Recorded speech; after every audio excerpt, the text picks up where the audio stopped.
Où est le bébé?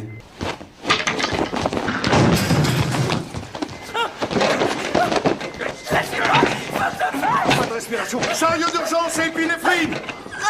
Ce n'est pas la première fois que Carla attaque son enfant. La veille, quand son mari est rentré ivre, il a trouvé Carla immobile dans la baignoire. Ce qui l'a effrayé, c'est quand il a levé les yeux. Très vite, tous les deux ont été emmenés à l'hôpital. Heureusement, le bébé a recommencé à respirer. Mais Carla a regardé autour d'elle. Elle ne se souvenait de rien. Les médecins ont eu une discussion animée. Foreman pensait que son mari buvait souvent. Carla aurait pu prendre des substances illicites. Mais House pensait qu'elle souffrait d'une psychose postpartum.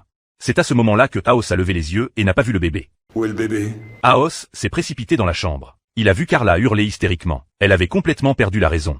House lui a arraché l'enfant et a immédiatement pratiqué la respiration artificielle.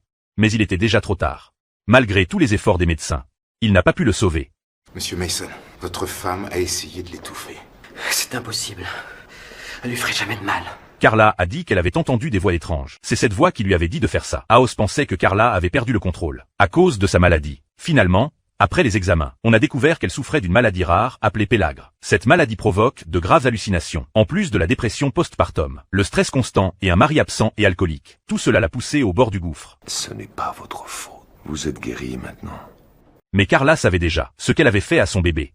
Vous n'avez pas mérité de mourir. Peut-être pas. Mais j'ai plus envie de vivre. Cette fois, House a exceptionnellement, complètement respecté la décision de la patiente. Alors allez lui expliquer que chaque jour est une bénédiction. D'accord, elle a tué son bébé, mais il faut oublier, il faut positiver. Au moins elle est en vie.